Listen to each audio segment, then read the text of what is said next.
Okay. Okay, we're almost at 300. We'll still wait a bit before I get into everything so that I just didn't want to forget to push record. yeah, no. This one's too important. Some people are asking about student exposure, being forced to quarantine, sick days. We are going to get into that tonight.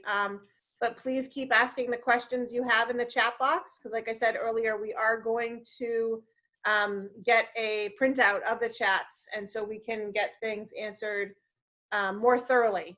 So it's going to be hard to answer. There were almost 500 people signed up, and so we are going to do the best we can. I'm going to try to talk about buses. If we don't get to your specific questions, again, write it in the chat box, and we will go there. I do have the questions that were sent to George, and so I did get most of those. I have to print them off because I know it's a waste of paper, but I'm a social studies teacher and I just like seeing things in person. So I did get all those questions today, and I have already alerted the UDs of some of them, some of the general questions. So these are, you know, we're not going to think of all the questions. That's what I need you guys for. And so every question that you can write down is going to be perfect, because if we can't answer it tonight or it's not answered specific, we will get it out. So I'll go through all this in a minute. This one I can answer. Union's position on schools requiring teachers to sign a liability waiver. No, do not sign any waivers. Do not sign any waivers. But we'll get into that. Okay, we're at 300.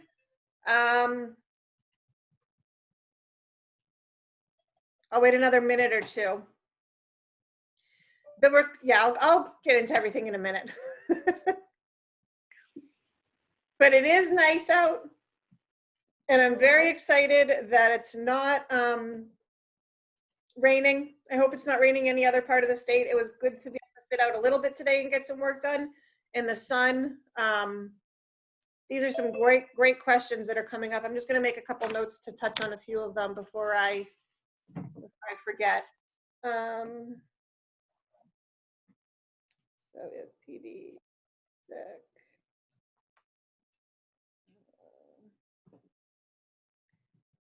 Okay.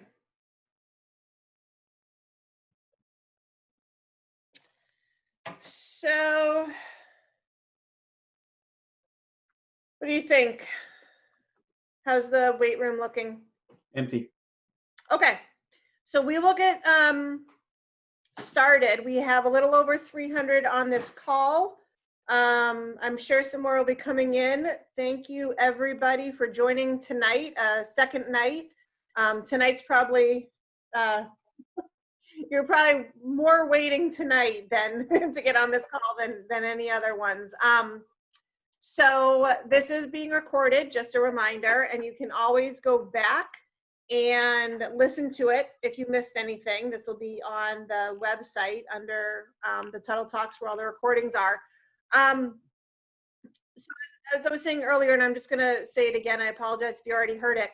We had almost 500 sign up for this, and I think people are going to be trickling in. I'm going to encourage the use of the chat box. We're going to try and touch on some kind of the bigger topics that I've been hearing about from members with questions.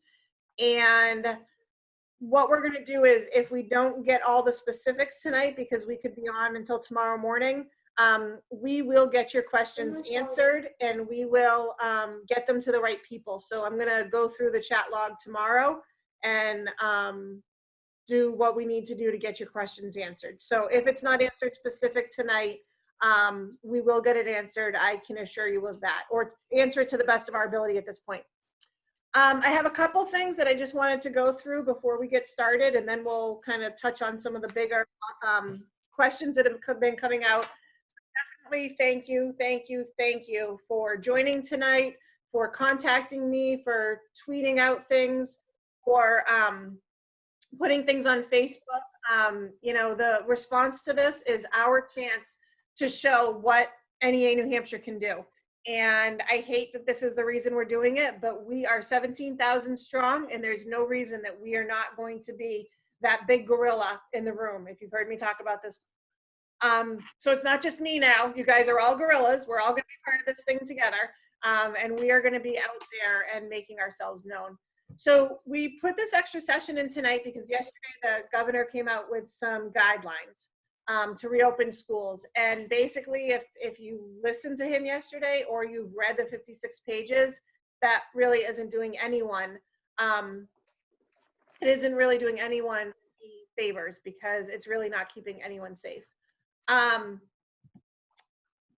The governor yesterday really stressed flexibility, right? He stressed the importance of local control, and while PPE and social distancing were important, if it wasn't practical, then you know what, we'll just leave it up to a school district to decide how to implement it. Yeah, that's not going to work for us. It's not going to work for my educators. It's not going to work for the kids in New Hampshire. New Hampshire is at a really good spot. If you look nationwide, when I saw the map today, we were maintaining, and we were one of the few states that were maintaining. So we're not going up. We're in a really good spot, and we do have to give the governor props for that. He shut us down. He, mandated certain things with masks and closing places, and he didn't leave it up to the restaurants if they wanted to close. He closed them, right? And so all these things that he put into place were good. They weren't flexible. They were things that had to be done, and it got us to where we are. But all of a sudden, when it comes to schools, to children, to educators, he thinks the virus is going to treat us different, right? And he thinks that students and staff, we don't need to wear masks, only if you want to. We don't need to go with the social distancing rules because you know what? If it's not practical, someone else will figure it out. That's not acceptable. Yesterday during the briefing, Dr. Chan compared the guidelines to Swiss cheese. If you've seen Swiss cheese, he was hoping that if one layer of guidance didn't catch something, that it would go through a hole and that the other layer would catch it. I've seen Swiss cheese. It has holes right through it. And if you kind of look at the guidelines and the guidance, that's really what this is too. We've been advocating for, since yesterday and before, we want a minimum set of safety standards across the state. There has to be a minimum there. This can't be left up to individual districts to do what they want. As much as the administration is working with our locals, for most of the locals on this, that can't be left to district. We have to have minimum standards across the state, like masks. We received the 56 pages of the shoulds, not the shalls.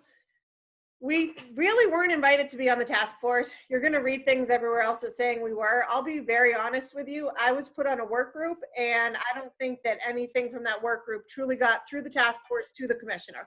So technically, I was invited to be on a work group, but I wasn't really asked to be on the task force. So, that's kind of a little sore. Well, that wasn't the best way to do this. And basically the fastest way to undo all the progress that we've put on that we've gained is that we follow these guidelines. This really doesn't go far enough. We've talked about this in the middle of the pandemic. The governor's put the priority on flexibility. This isn't good.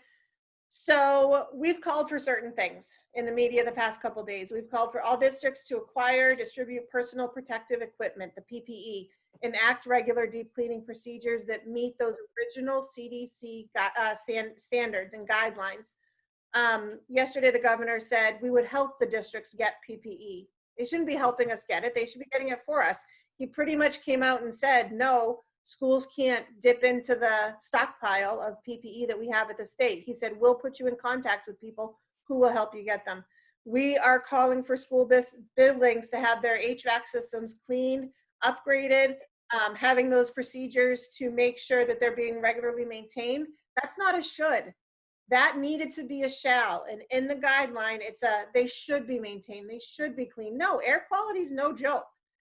And I know that you have all been in classrooms like me that somebody's laughing at HVAC system. They don't even think they have it. I know you guys have all been in classrooms just like me. My classroom at one point was getting up to 93 degrees one year just because of where it was located. We don't have air conditioning. That's not safe. The air quality is not safe for the children or the staff. We're calling that no student or educator be allowed back into any school building if the district hasn't designed or implemented classroom, bus, hallway layouts that can accommodate 6 feet distancing. honestly, I don't know how they think we're going to do this in some of our classes. Things like phys ed, band, chorus. When you have the teachers and the educators that are teaching those larger groups, how are you going to do that? These are questions. And also, we're calling for hand washing stations and sanitizing stations made available throughout the schools. There was something brought up last night with toilet lids as well. When you flush toilets, you know, particles are coming back up as well. How many of your bathrooms actually have lids on the toilets? I'm going to guess not a lot of them. So this is something else. So we know that thousands of our members are falling into the high risk category. I know that because you've told me that through various surveys that we've sent out. And you've literally told me that you're fearing for your life is going to be at risk if you're forced to return now. This document that he sent out, it really does little to address those. So we have some asks. We have some things that we can do now. First of all, I'm going to say anything's on the table. I will not say we are going to strike because a strike is illegal in New Hampshire, but anything else is really on the table. Now, as you can hopefully see, is really, you know, it's a great time to be in a union because this is the only way we're going to be able to band together and put the proper protocols in place. So the governor's path requires NEA New Hampshire to deal with reopening issues on district by district. We have amazing UNISERV directors, our wonderful 9 UDs that are going to be notifying administrators, or they have already, about bargaining, safety, and working conditions. Through those negotiations, we're expecting that administrators are going to provide the resources and they're going to implement policies that will provide safe working environment for our members and for our students. One thing you can do right now is you can call the governor's office, and the number's on the screen. His phone number, 603-271-2121. You can email him at governorsununu@nih.gov and tell him this is not what we asked for in these guidelines. These are going to not do anything to keep the students safe. Let them know. Even Walmart's requiring people to wear masks. I mean, this is one simple thing you can do is send an email, flood his office with calls. I guarantee it's going to be a message. You're not going to be able to talk to him probably, but at this point, let's flood his calls, share your concerns, write him a message, let him know your story, let him know your fears. You can't ignore 17,000 strong. You can also call or write your superintendent and your school board members, because the school board has to look at the plan, at the school plan before it's going to be implemented. So contact your superintendent, contact your school board, let them know that, let them know what you expect before you're being forced back into schools. The strength comes from our numbers. Again, we're 17,000 strong. And we will get these minimum expectations, the 3 things that I talked about earlier, out to you. The other thing you can do is get involved with your local. You know, your local leaders and your UDs are, if they haven't already started negotiating MOUs, ask them how you can help. That's the last one. Encourage others to join the union, get involved. Contact your sorry, we're having a candy discussion. Contact your parents. I know that you all have connections with parents. Ask them to write the board. Let them know your stories, write letters to the editors, post your message on social media sites. Basically use the power of our 17,000 strong to ensure the safety for our students and staff. So going forward, just some things to expect. We've been working with, and there are the UDs and the UAs in case you don't have them. George will leave those up for a minute. We've been working with our senators, our US senators, and Joanne, that's a little discerning that you were told you can't contact your school board members directly. I think you have every right to, if you live in the town you're teaching in or working in, you have every right to contact them. If it's a different town, we can talk about that. So we've been working with our US senators and representatives pretty closely to obtain aid for school district. There's the HEROES Act that went through the House. The Senate is now looking at a different kind of bill. The House one is what we want, but we're trying to work with them to get money for the protective gear in the schools and the classrooms. We are going to continue working with NEA to obtain funding to install or replace those HVAC systems. The reason the governor didn't want to say anything about that yesterday is if it's a shall, then he has to pay for it. And I don't think that would be the best way to go. We're going to be your resource for information and guidance, and your UD is a wonderful, wonderful person for asking questions relating to any leave. We're going to talk about sick leave in a little bit. And the UD is going to be your resource for that. We're going to be working through your local leaders to help develop plans to respond to what's happening in your district. And, you know, things are changing every day. Things are changing, you know, every hour at this point. So we're going to be doing the best we can to keep everybody informed on what's going on and what we might need from you as an ask. But, you know, one of the most important things, your UNISERV director is going to be one of the best resources that you have. As events are unfolding, you know, we're not taking, as I said earlier, anything off the table when it comes to the health and safety of you or your students. And so while I would love to say, this is exactly what we're going to do and this is when we're going to do it, we're in the reaction phase at this point. We are getting through what happened yesterday so that we can move forward and make sure that things are going to be the best that we do. The biggest thing on this, I think, to take from this before we get into some of these topics is that elections matter. And I've said all along that, you know, we will stay out of politics when politicians stay out of our classroom. And I think, you know, this doesn't have to be political. The reason that I'm so against the governor at this point is not because he's a Republican. I'm against him because he doesn't seem to care about the members or the kids. And to me, that's a problem. If it was Democrat and he was doing the same thing, I would be fighting just as hard. So we're here because of an election, in essence. Sorry about that. We're here because of an election. Elections matter. We have our Apple Corps, which is our New Hampshire PAC. It's our political action campaign. That money goes to elect pro-education candidates. I could care less what their party is. If they are pro-public education in New Hampshire, then that is going to be where that money is going to go. So if you can contribute to our Apple Corps, that's only going to help us in the future. We have a governor's race coming up. We have an executive council race coming up. Those two races together will determine who's going to be our next commissioner of education. So it is, I can't even stress enough that, you know, this is so important. Elections matter. Your vote matters. People that you talk to, their vote matters. We are not Republican, Democrat, Tea Party. We are not affiliated with any party. We are pro-education. So all that being said, some of the big topics that have been coming up, and I am going to start scrolling back through the chat, but there's a couple that have been coming up. Professional development days. Yesterday, the governor said that there were 3 days that were set aside. And I thought that was awfully nice of him that he decided to put 3 more days on everybody's schedule.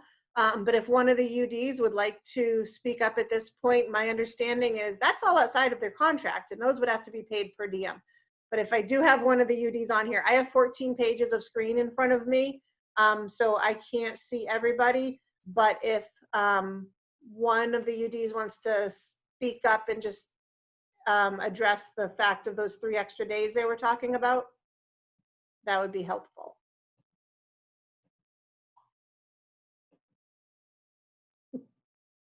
Anyone? I know we got some UDs on here. Hold on. I know we got some. Who can I find? Let me start scrolling through my 14 pages. Hold on a second. Okay. Where are they? Hi, Megan, it's Michelle. Oh, thank you, Michelle. Yep. Hi, everybody. So I think, you know, again, this is something where if they're going to add a new term and condition to your employment, that needs to be negotiated with the union. And then those 3 additional days, they need to be voted on by the membership and then codified by putting that into a memorandum of understanding that that's what the expectations are. So at this point, Michelle, there's really nothing the governor can say that you were ordered to come in for these 3 days of training for anything, correct? Correct. So, yep.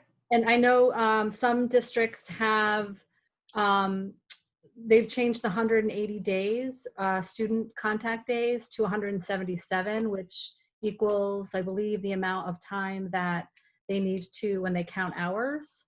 And then the proposal went to the union to have those 3 additional days be used as professional development. So the UD, me, put together a memorandum of agreement that clearly talks about that specific contract language in that contract. So even if you don't have specific contract language that addresses the number of days, it's still a term and condition of employment that needs to be discussed and negotiated with the association. Your members get to vote on that, and then it's put into writing. And So someone just asked, I'm sorry, what? And then signed off by the association and the school board. So someone just asked, any MOUs that are written or negotiated upon do have to be supported by the local, correct? That's right. Okay, I'm just, as Yeah. things are coming up, I'm trying to get them if they relate to this, so. The association has the authority to enter into agreements to change the collective bargaining agreement or the terms and conditions of employment. Your local president does not have that authority. That must be backed up by a vote of the membership. So if those 3 days were agreed upon in the MOU or MOA, and it was agreed upon and signed off, I'm assuming, and I just want to check, would the way that those 3 days be paid be put in there as well? Would it be like it would say that it was being paid per diem? Would that be paid by the district or the state? Or could the state, do you think, possibly recover that cost from CARES Act, HEROES Act money, whatever? It's not clear to me how those 3 days will be funded. That's not something we necessarily are concerned about. Okay. In terms of putting together an MOU. However, whether it's per diem, some places clearly get a per diem rate. Others get like $100 a day or $20 to $30 an hour. So that all needs to be discussed with the association and agreed upon. And Okay. I guess that would be one thing, if we could find out details as what the governor has intended for that would be helpful. It would. I think details on any of this would be helpful, Michelle. 2 other questions on this. Sorry, they just came in and I got to go back. Oh, sorry. This was specific on this and my computer's just being, okay, our MOUs required to be voted on by the membership. You just said yes. This is saying this spring we wrote MOUs and the locals executive board voted on it. And then does the conversation happen with membership before MOUs are drafted, or does it not matter?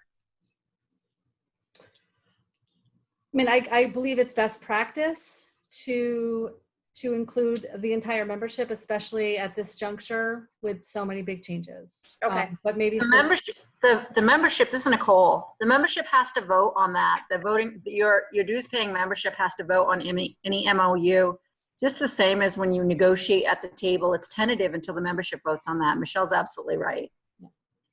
And you just also put in, Nicole, that you've been putting in your MOAs how it's going to be paid. So that is something that people could put in if they choose. I have, if there's additional time that they're going to work, whether it's PD or whether they're extending their days in any way, I've been putting in language that we're bringing to the table about how they're going to be paid.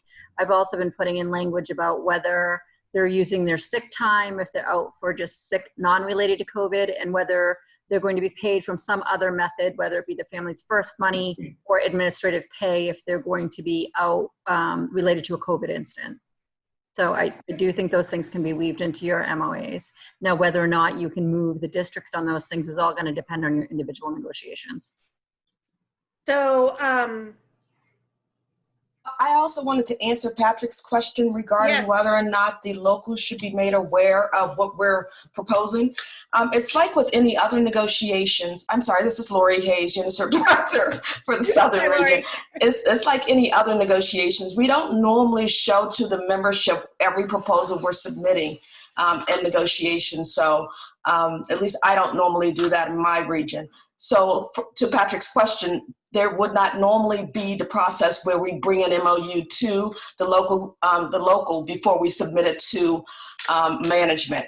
We usually submit it, get an agreement, and then bring that agreement to our local association for a vote. Great, thank you. I think at this point also, I mean, I should also say that voting should be by your bylaws. It is a collective bargaining agreement, the MOU, and so the vote should take place in accordance with your bylaws. thank you. I think if there's, we're going to go through, like I said, all the questions tomorrow because we're at about over 100 right now. And any other specific ones we'll definitely farm out to the UniServe directors. I'm not sure how we're going to do this yet, but we will get them out to everybody. There is one question. What happens if the MOU is not approved by membership before the school start date? They need to go back to the table. Right. So refuse to go in those 3 days unless you have something in place? Well, I don't know if you can refuse. I mean, we say you do as you're directed and then you grieve. Okay. Right. So go in and then grieve it. Okay. We have NEA, someone just asked how many union members NEA has. NEA National has about 3 million members. NEA New Hampshire has about 17,000. So, okay. Hello, this is Joanne Marchand. Yes. I just wanted to add to the conversation that, when we make any of those memorandums of agreement, we have to be extremely careful about the timeline and the circumstances regarding those memorandums, because administration will take advantage of that and set precedent. So we have to be very clear about everything we do, and we do not want to give in or give out anything.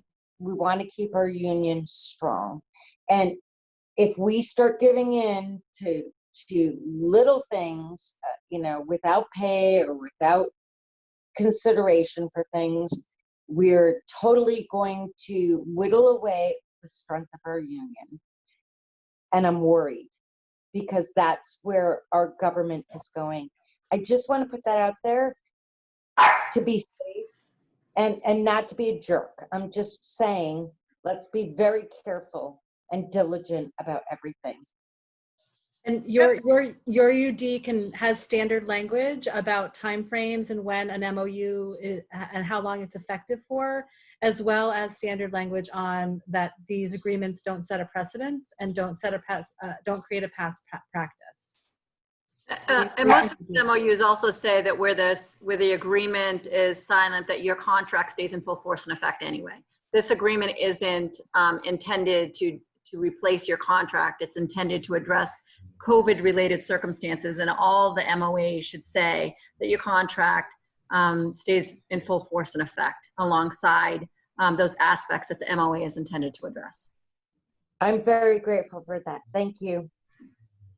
Yeah, the UniServe directors have been, I mean, I can't even tell you how many hours they've been putting in with their locals and with each other, coming up with a lot of these and talking to each other. So, guys, sorry, coming up with this to help everybody. It's been a lot of time, and they're doing an absolutely amazing job working with all the locals for this. There's a lot of questions that have been coming up kind of in general around sick leave and being able to teach remote. So the questions around sick leave that have been coming up, the kind of general question, and there are specific ones, but the general question is that yesterday it was recommended that if you have, your sniffles or a cough, that you stay home.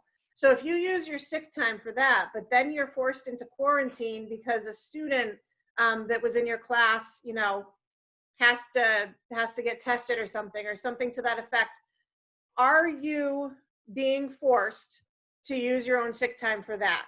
So what's the guidelines, I guess, from us? I hate to use the word guidelines, but what are the recommendations? What are we saying? If you are in high use, not even if you're high risk, do you have to use your own sick time if you're being told you have to quarantine because of things? I'll ask that first. So if you have been directed by a medical professional to quarantine or directed that you are in fact COVID positive, the FFCRA law, which went into effect back in March, early April, is a federal law.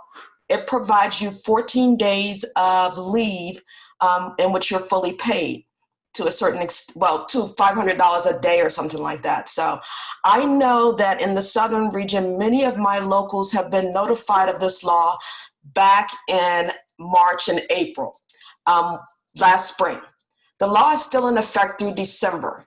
So if you go back and check your emails, hopefully from your HR, or if you reach out to your local president, because I know that we've shared lots and lots of information about the FFCRA law. So we've shared all of that information with them. They would be able to help you. If you're still not receiving help, reach out to us. Suzanne Shedden, she's gonna kill me, said that what happens if you're required to quarantine more than once? The law benefits you as long as you have been notified that you have to quarantine more than once. So it says when you have been required to quarantine, you will receive 14 days of leave. So. Thank you, Lori. Kind of along those lines, I guess maybe not, actually really no. Another kind of big topic is if you are immune compromised, or you have family members at home that are immune compromised, or children, etc. What are your rights in asking to teach remote as opposed to in person? If your district is doing, I'm just going to throw out a hypothetical, if your district's doing 100% in person, do you have that right to say, I would like to teach remote because of this family member, etc.? So this is Nicole. So you have rights under ADA to apply for ADA for yourself if you have a condition that meets the criteria for an ADA accommodation. You have the right to ask for reasonable accommodations under ADA.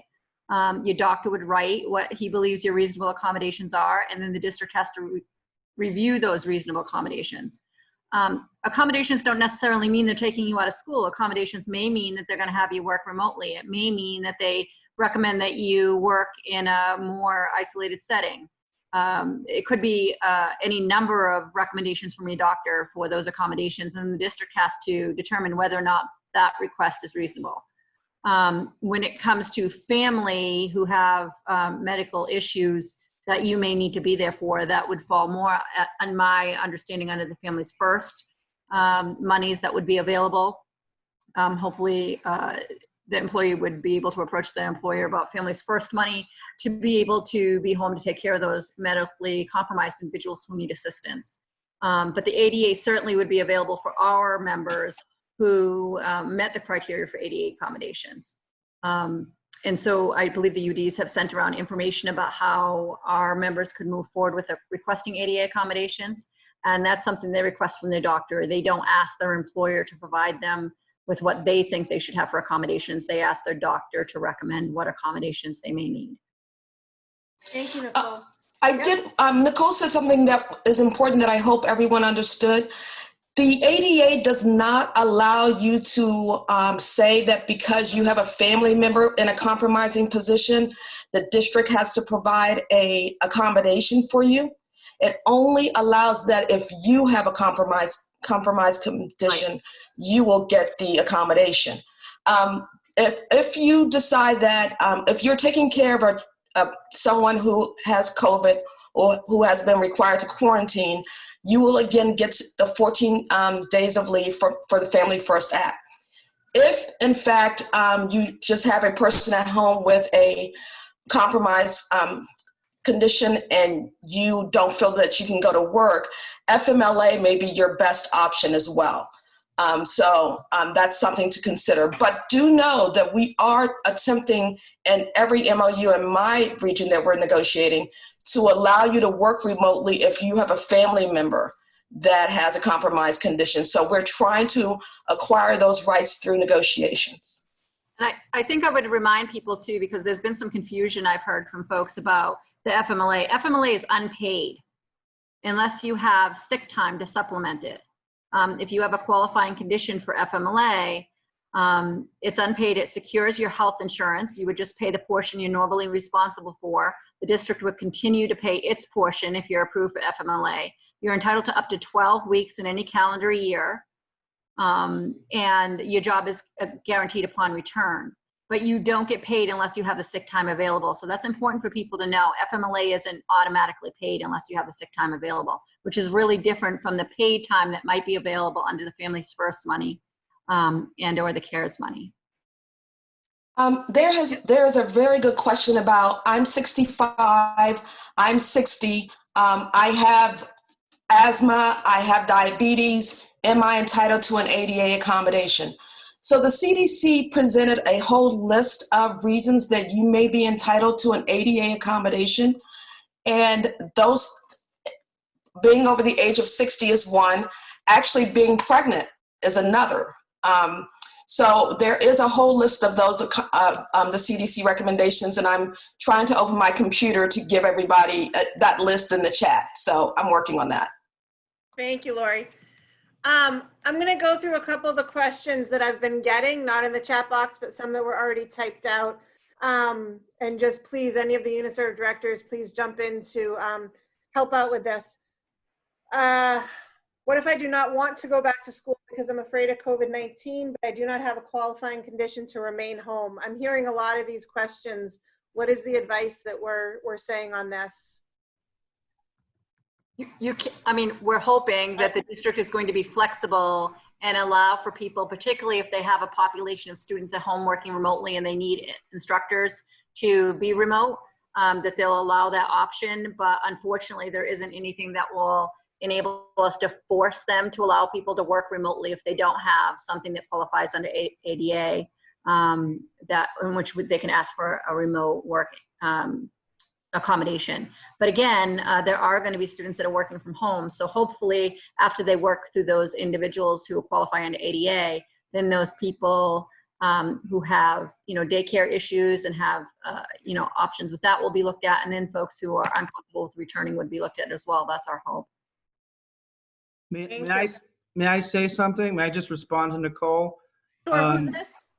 I'm sorry, this is Patrick Keefe from Litchfield. Hi. Hi.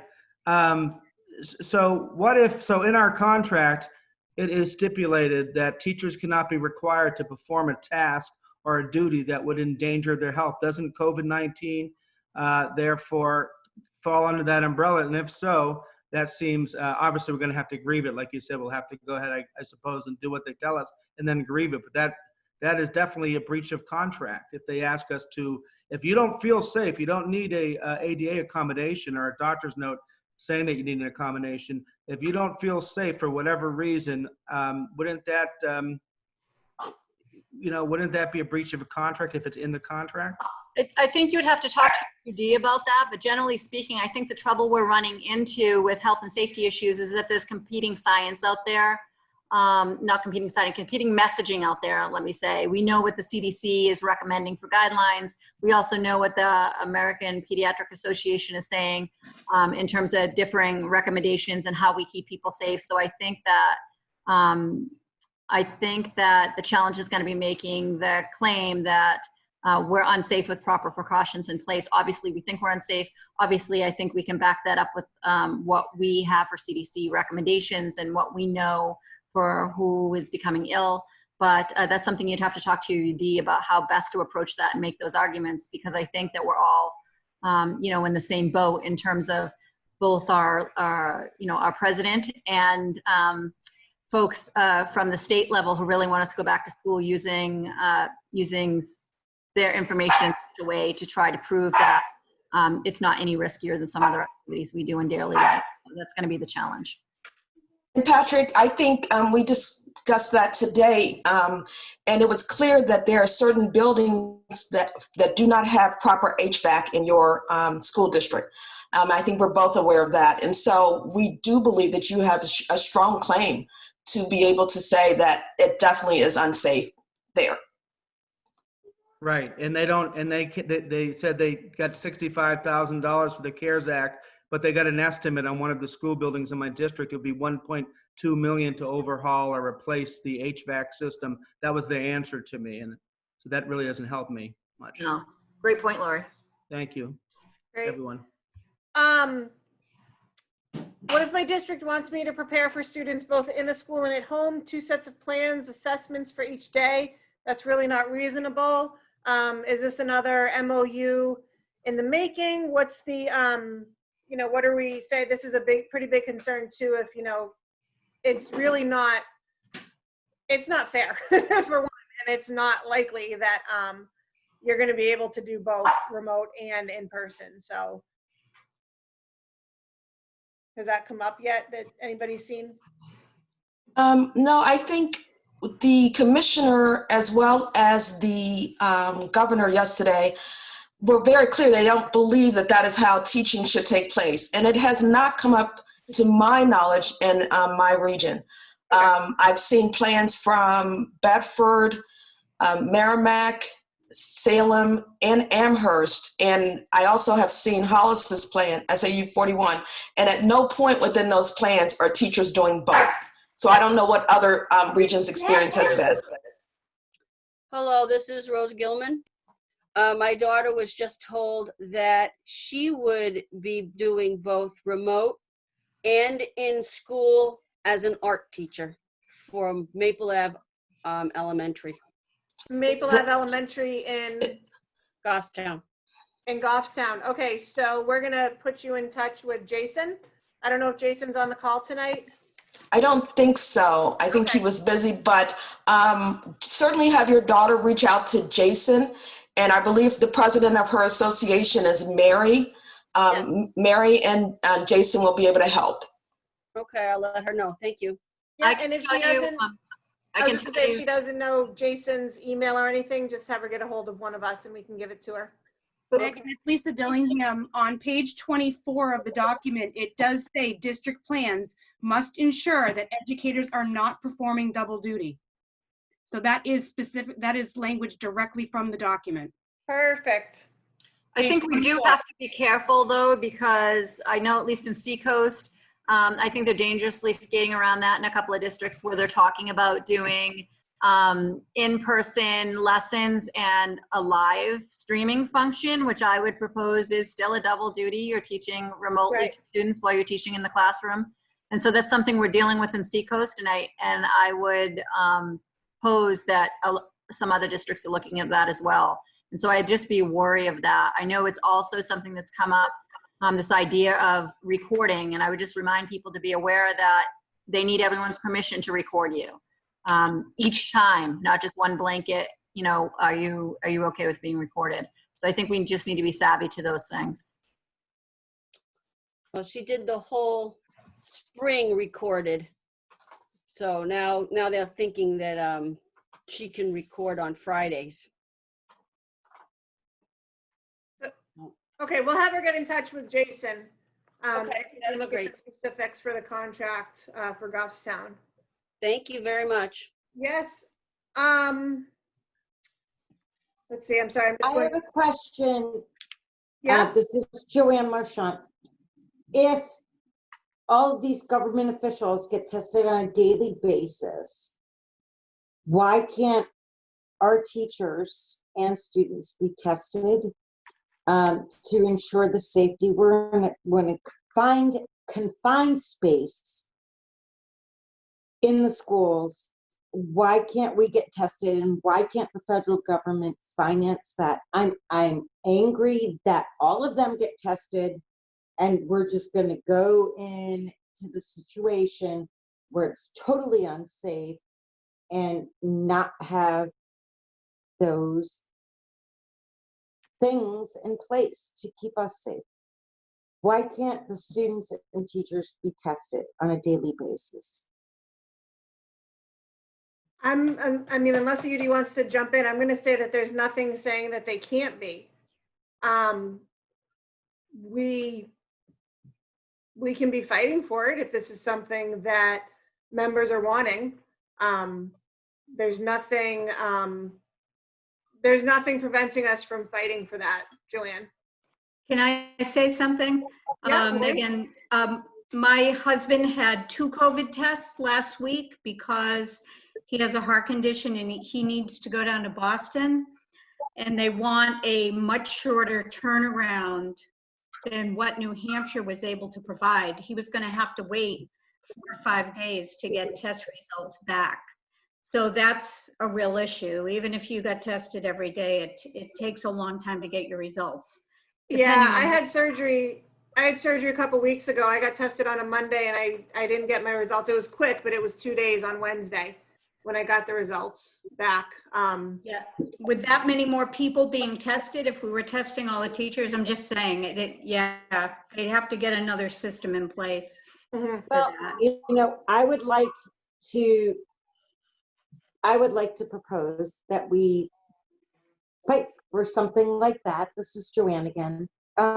Because we are an incredibly educated frontline group who not only educates, but we're there to protect our students and families and provide all of these supports for food and for, you know, it's not just nutrition, it's psychological help, it is everything.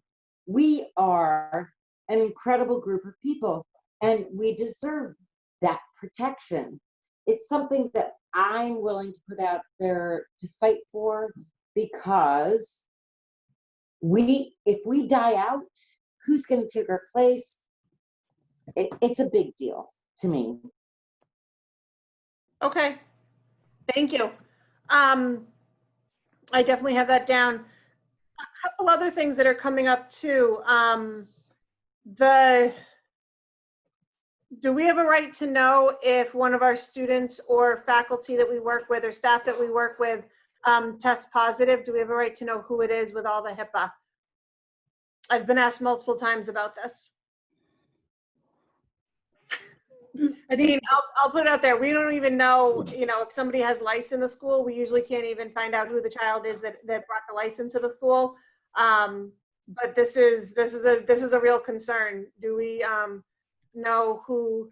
Can we know who it is? And yeah. I don't think you're going to be told who it is directly. I'm sorry, Michelle, go ahead. I was going to tell Nicole to go ahead. Sorry. I was just going to say, you have the right to know that someone's tested positive. I don't know that you necessarily have the right to know who has tested positive, although I think at some point, if they're going to do contact tracing, there's going to be some information about who may have tested positive, because they're going to need to contact those individuals who may have had contact with the positive test individual. But I don't think necessarily we're entitled to know right up front who tested positive. We are entitled to know there was a positive test. Right. Hello, can I ask a question? This is Stephanie Karabak. Yes. Can you hear me okay? Yeah. I'm planning on getting a letter right now from my doctor because I have a few conditions. I'm not sure what the letter needs to say. Does anybody have any clarification as to what my doctor should include in the letter that will provide my district with the information that I need accommodations, whatever that is? And I don't even know what that is. I don't know what to ask for. Stephanie, what school are you in? Lebanon? You're in Lebanon. So I'm going to have you, there's ADA forms, but I'm going to have you get in touch with Karen Ladd, your UniServe director. Okay. Do you know how to get in touch with her? I can certainly find out. Karen Ladd. Yeah, okay. It's KLADD at NHNEA.org, and she'll be able to help you out with that. She's your UniServe director. Okay. Okay. Thank you so much. Yeah, you're welcome. The other questions that are coming up, and I don't have answers for these. I wish I did, but there's 3 kind of things coming up: substitutes, buses, and drills. So we have to have 10 drills a year, fire drills, right, lockdown drills, etc. I don't know what we're going to be doing about those if we're supposed to be socially distancing. So I've had some questions on them, and I don't have an answer right now. But it's definitely a concern that I'm writing a letter to the governor that'll be released within the next few days. And these are all going to be questions that are going to be in there to him, asking, what's your guidance on this? Because this was all left out. He did mention subs yesterday, and we had a sub shortage last year. I don't have to tell that to anybody here. $65 to $75 a day in a lot of districts to get paid to come in and substitute. That's not going to persuade somebody to come in and substitute for somebody who's potentially either out because of COVID-19 or is out because of it. I wouldn't want to. I think the recommendation was to just ask around and see if we knew people that wanted to be subs. I don't think that's going to work. So I don't really have a answer to that, except that I think it's an insane concept. Not quite sure where to go on that one. And buses, I don't know that it's been truly thought out. I've been on school buses, and I don't know. I don't know how that's going to work. So I think that when you see that your district is putting out a return to school plan, those questions are answered.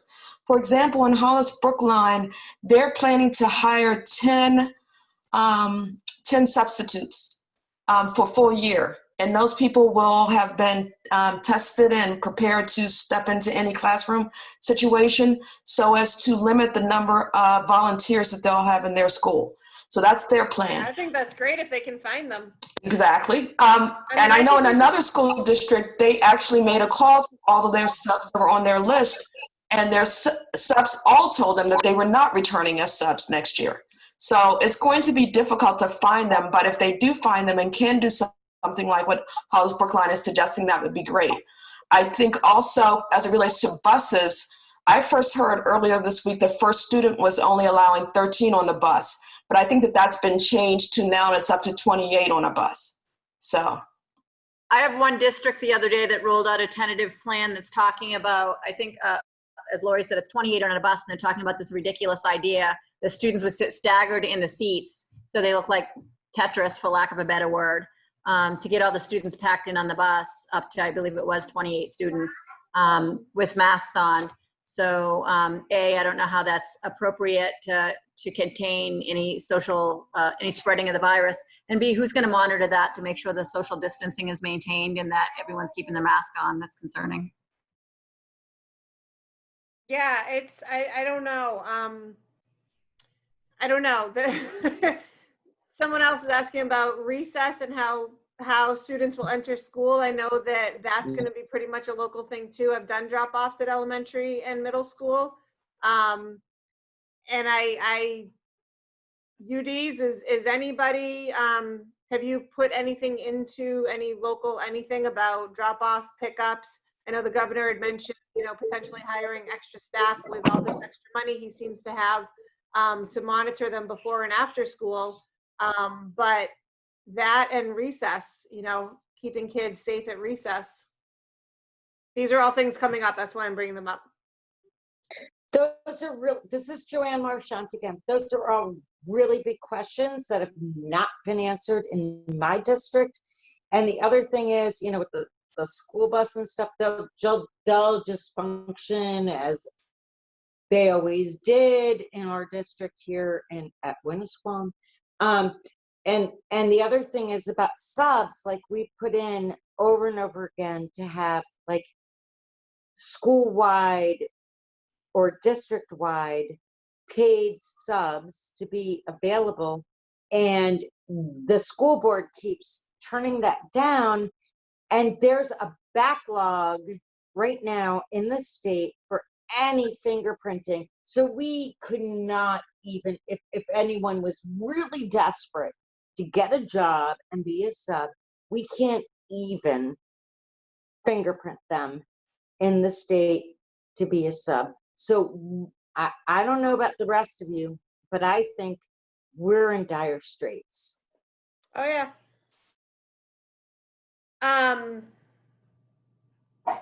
I don't have anything in my agreements at this point about monitoring at the bus stops, but I have heard that at some bus stops there's as much as 20 kids at some bus stops. So that's concerning as well in terms of cross-contamination and whether or not they're wearing masks.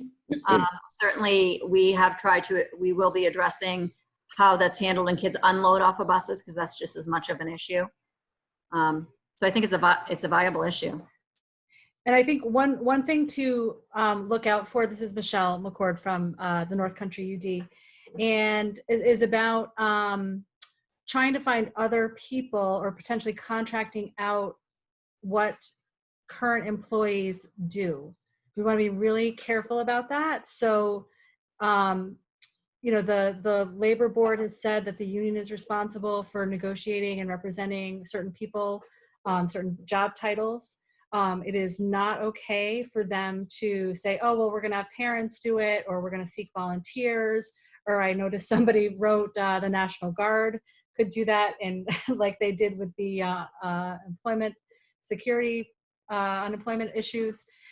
The other thing that the governor mentioned was that if there's not enough staff to do remote learning, then the kids can go to VLAX. We want you guys to be really careful about that. That is bargaining unit work and should not be allowed to be done by anybody else other than district employees and people within your bargaining unit. And with that VLAX, Michelle, the State Board of Education last week just approved VLAX to go to K through third grade as well. So they're essentially allowing anybody from K up to, you know, high school now to take VLAX courses, and that VLAX, the way it was put is that they could do some VLAX and some in school. I'm not sure how they thought this will work, but for kindergartners through third graders, they thought they could take some VLAC courses and some through school. So that was put out through the State Board of Ed last week. That was approved. And then Stephanie, I saw your hand up. I already asked you the question. I'm sorry. Oh, okay. I didn't know how to get my hand down. That's okay. So a couple other things. This came up in the questions before we started the meeting, but I wanted to bring it up again. Really two things. So one question here is the teacher associations across the country united in their responses? In general, I'd say yes. There are certain districts in some of the states that are demanding no in-person returning to school at this point. Some in California have been doing it. Texas is doing that. And I believe some in Arizona might be as well. The ones around here, I haven't heard too much from, that they were saying no in person for a while. But the other question here is, are the schools prepared to have enough psychologists available when and if a teacher, staff member, or one of their fellow students is no longer with them? I think that's a really important thing to think about. And the other issue that came up, and I know I answered it once, but I'm going to let the UDs answer it even more forcefully, is what about waivers? Should we be signing waivers? That was my immediate response, Nicole, was no, do not sign waivers. Don't even think about signing a waiver. Contact your UD. Contact your UD. You should not be signing away any of your legal rights in any way, shape, or form. That includes extracurricular waivers, and that includes any kind of waiver regarding your bargaining unit work. You shouldn't be signing any waivers. Contact your UD. And If it is a term and condition of employment that you sign the waiver, please contact the UNISERV director, because we may have to have you sign it just to keep your job, but then fight it after. So definitely contact your UNISERV director, your president of your association immediately if that happens. But generally, absolutely not. Do not sign away your right to sue someone about COVID. I think you should be aware as well, if you're teaching an extracurricular sport and you sign a waiver in terms of safety every year, you should still be very careful about that waiver, because they've been inserting COVID language in the waiver. Contact your UD immediately. They should not be inserting anything new in any of your agreements, whether they're extracurricular agreements or your work agreements. There should be no new language in there. Contact your UDs immediately. And what that means is that you'd be signing away, you know, your right to a healthy and safe environment, the right to potentially file a workers' comp claim, and that is not recommended by any means. So there's another question that came up about helping kids open containers for their meals. I know in the lower grades, this happens a lot. I did see a poster somewhere that I can't even remember where it was, that was encouraging, you know, teaching them how to open things, or getting the applesauce that twists open instead of the ones they can't open, things like that. But if we're supposed to be socially distancing, how are we going to manage this? This is, it is a real concern in the elementary grades. I don't know if anyone wants to touch upon that or talk about it. Can I say I think something? that's where Megan? I think that's where we have our benefit to negotiate about what that working condition would look like. I know in one of my school districts, Salem, they've decided to put up plastic around the whole desk. So the child will sit down at the desk and the desk will be surrounded by plastic.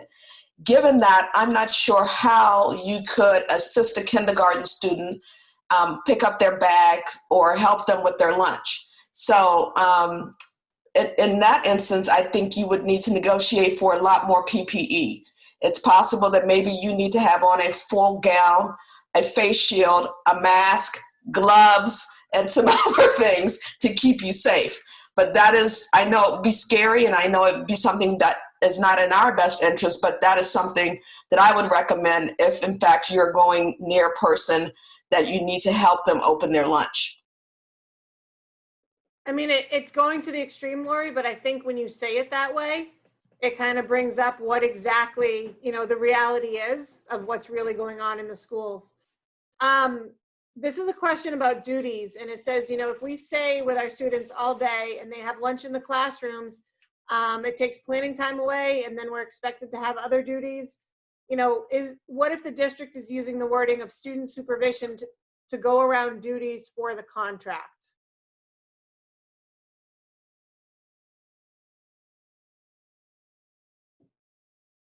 I'm sorry, I was responding to Susan Correa, I think her name was. Okay. And Susan was saying, what if, what obligation does my district have to provide PPE? Your district has every obligation to provide a safe and safe workplace, which includes providing PPE as necessary. Yes. I know we all hate to become junior lawyers, but it's really important to realize that the Department of Labor has an extensive law and regulations related to our safety at work that apply to us. So that includes being safe, and that includes having all the PPE necessary for you to be safe. I was arguing with an attorney earlier today about that. But there is a regulation that requires that the district provide PPE for us as we need. So Megan, what was your question? Oh, sorry. It's a question about duties. If we're staying with our kids all day and they're advocating for lunch in the classrooms to keep the distancing and kids away from other kids, takes away planning time, and then they're expected to have duties on top of that. What if the district is using the wording of student supervision to go around duties for the contract? And I know a lot of contracts have duty-free lunches, things like that. But what if they're using student supervision to go around that? They can't. If there has been a past practice that I've had a duty-free lunch that did not include supervising children, they can't now say that's what that means. If I've had a duty-free planning period and that's always been the way that it's worked for me, they can't now say that that's not how it is. They can say, oh, we don't have space for you to go outside of your classroom, but they better find the space for that to occur, because that is your right to leave your classroom, to be in a duty-free environment during planning time, during lunchtime, and not to mention the Department of Labor requires you to have at least a 15-minute break after every 5 hours. So that break is definitely free of children coming to me asking me for help on their next project. So. Thank you. I just had another one. Where'd it go? There was a question in the chat. I hate to be reading the chat and trying to talk at the same time because it's driving me crazy. But there was a question. There was a question in the chat about how do I find out how my HVAC system works. I think that is something that your local association should always have at the forefront of any return to school, whether it's now or whether it's 2 years from now. We need to know how our HVAC system works, and if they are not working, we need to know what the district is doing to improve ventilation in your schools. So I would leave that, contact your local presidents, ask that they immediately contact the superintendent to have a discussion, a full discussion about the HVAC system. And some of my school districts, they have hired a mechanical engineer to come in and give them a report this year about how the HVAC systems work. Maybe that's something your school district should be doing as well, because you need to know where those failures occur if this, in fact, is an airborne disease. So this one, I think, has been asked multiple times of other, kind of in other ways, but is it okay for administration to reach out to employees and ask their preference? For example, the return to school, ask if they have a reason to believe they may not be able to come back. SAU 48 hasn't reached out to us. Is it illegal? Maybe that's why we haven't been messaged. Yet administration can survey the community to get a sense for student enrollment. Shouldn't they do so to get a feel for the need for potential subs?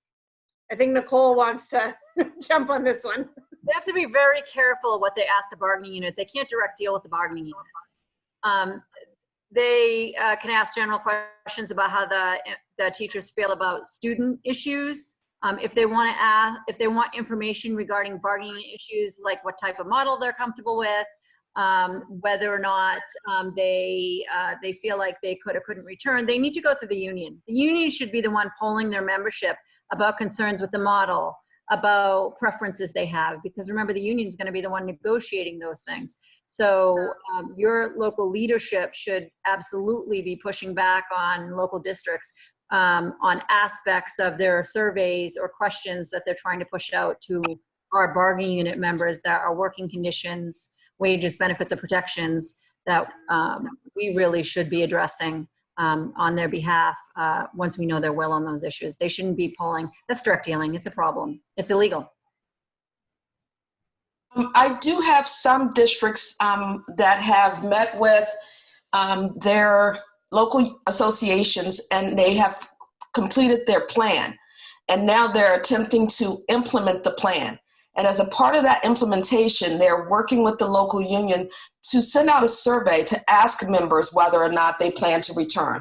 The local union has been fully aware of it, and they want the members to be able to share, no, I don't plan to return, no, I have an ADA accommodation, no, I'm scared. So they want all of that information to come forward so that they can all deal with it and better plan for what may be coming for the next year. So in that instance, they are working with the local association to survey members to get direct answers to questions. That's different than I'm picking up the phone, I'm going to call my teacher and find out, hey, do you mind doing remote? Because I know you did a great job with it. I want you to continue to do that. That is direct dealing, and that is not okay. Absolutely. I think they also have to be really careful because they can't fish for ADA accommodations or medical information. It's on the employee to trigger that. And the employee usually does that through HR. So, you know, if they want to ask people, I mean, if they work with the association to ask people whether or not they're returning, you know, and the association's in agreement with them pulling people on that, you know, in conjunction with the union's agreement, then that's fine. But they can't be specifically asking people for their medical conditions. People need to trigger that through an ADA request, and then they work through HR for the information that the district feels they need to properly address that request. I think they just need to be really careful not to be fishing for people's medical conditions. Agreed. And the other thing is that if your association wants to send out a survey, the UDs have a variety of them, and that you can see sample language, and we'd be happy to share that with you. So the other, Hey, Megan, just real quick. It's Bill Gillard over in Keene. Hey, how's it going? So we recently had a huge success filing complaints with the Department of Labor, triggering a full inspection of the entire Keene school district. And they actually, the inspector just finished up this week doing their follow-up inspection. Did you guys get it done? But PPE was a huge part of that. There were a number of locations, different employees in the district that didn't have the proper PPE. Is there any way that NEA New Hampshire can lobby the commissioner of the Department of Labor to require districts statewide to supply PPE so that we're not all on our own? So that is something that if they fail to do, we have to call the Department of Labor. I've yet to work with a district that did not want to supply PPE. There have been districts that have said, I can't find PPE to supply, so we may run out. But they have all felt it is their responsibility to supply. I think Keene was lucky enough to and smart enough to contact the Department of Labor to do a full inspection of their schools. And Milford followed suit and did the same thing. And they were also found to not be supplying the proper PPE as is required by law. But as I said, it is a regulation that they are required to provide. And since Milford in my area has been, had received quite a long, extensive report, other districts are now falling in line and definitely agreeing they have to provide PPE.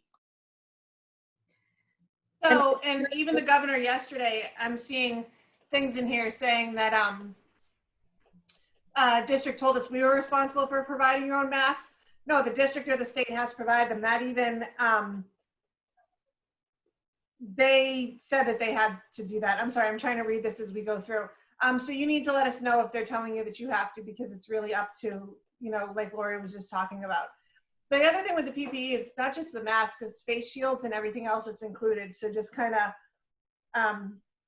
keep that in mind. The money is available. It was part of, from the governor, the CARES Act money. There's $8.7 million available for that. So I say we call them on it. What else? Can I answer a question about retirement, early retirement Please incentive? do, yes. In the chat. So this is one thing that you guys, again, could talk to your administration about. Oftentimes, there's language in your contract that allows for additional retirement incentive monies or severance pay that's added to your final years in order for you to retire. There typically are timelines in which you have to give that notification. Usually there's 6 months to a year to maybe even 2 years prior to, as well as potentially limits on the number of people that can retire in a year. So one idea is to talk to your association and then talk to your superintendent, potentially school board, to see if they'd be willing to waive the timeline requirements.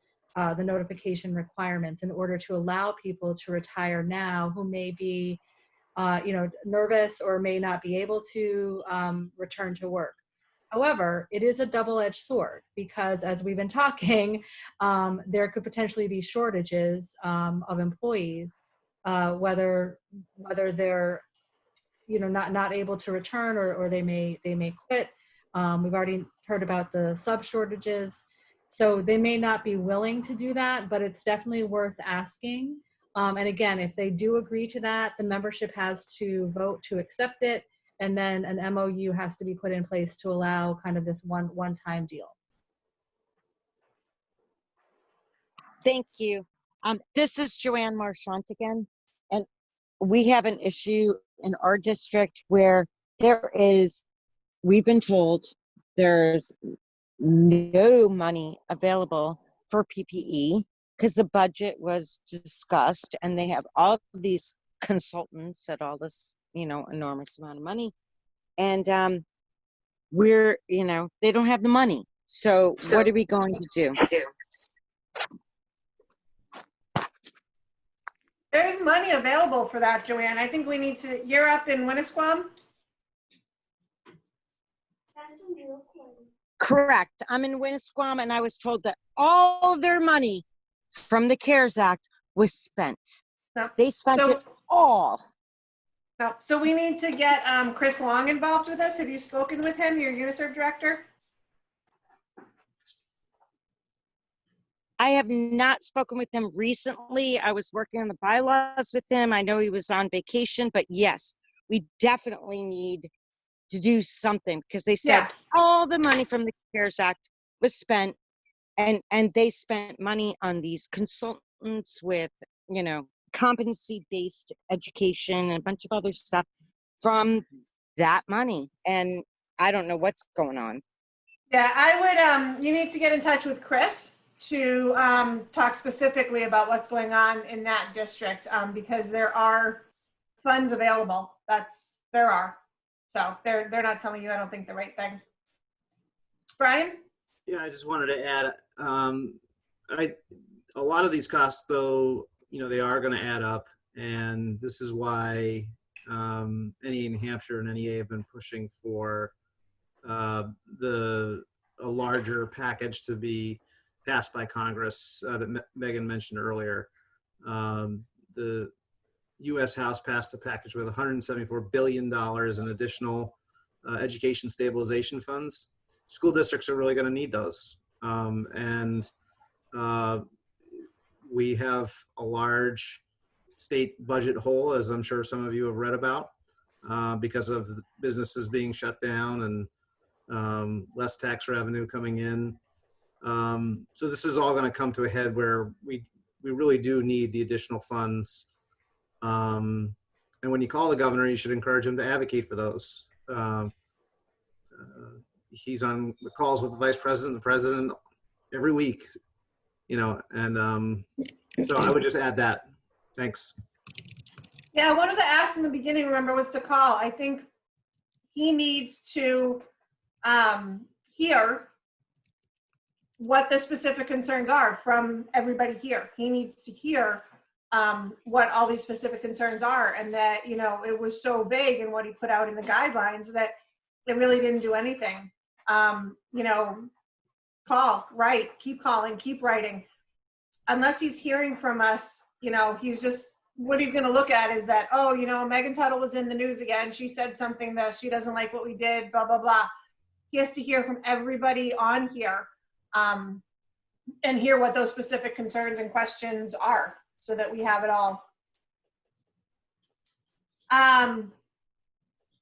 Let's see. Did you talk about the desks being only 3 feet apart? With what? What do you want to?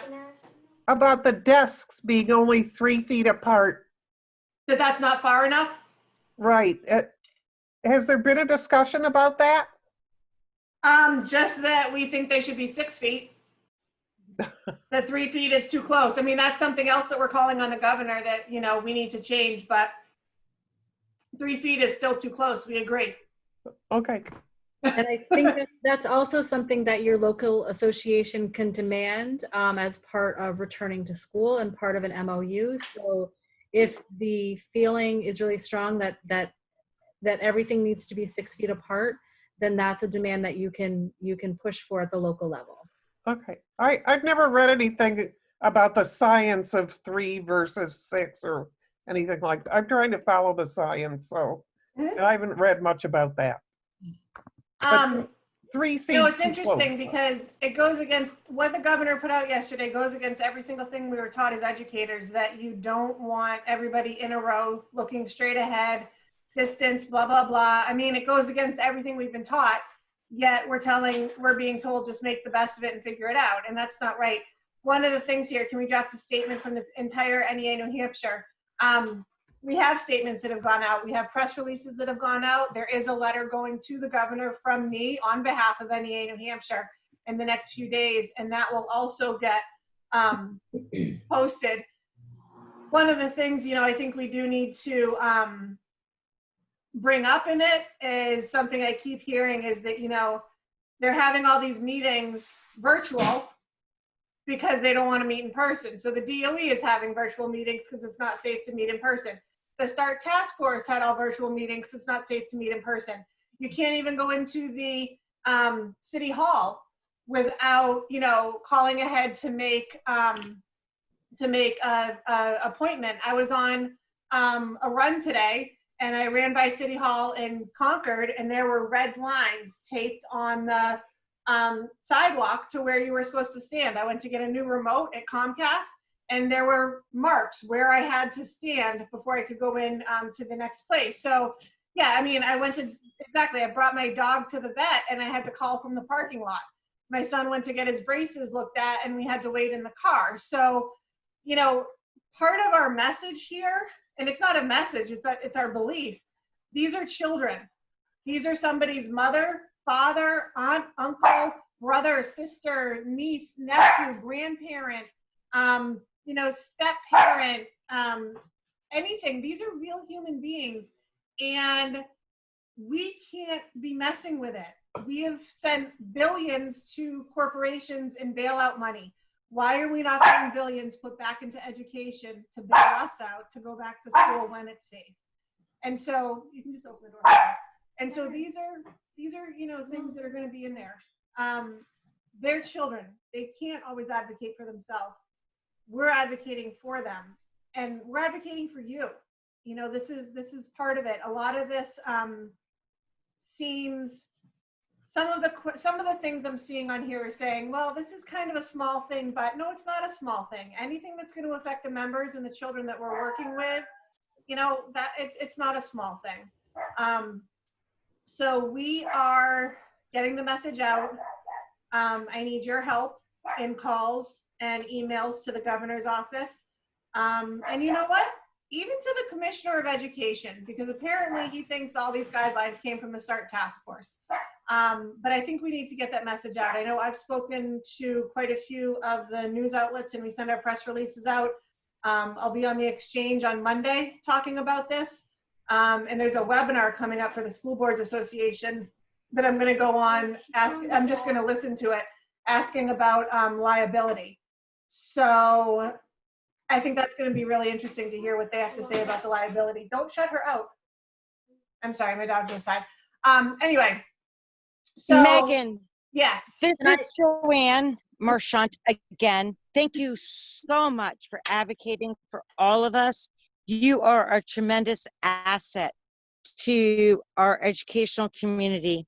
And one of the things I want you to impress upon, and I will send this to the governor and anyone else who needs to hear it.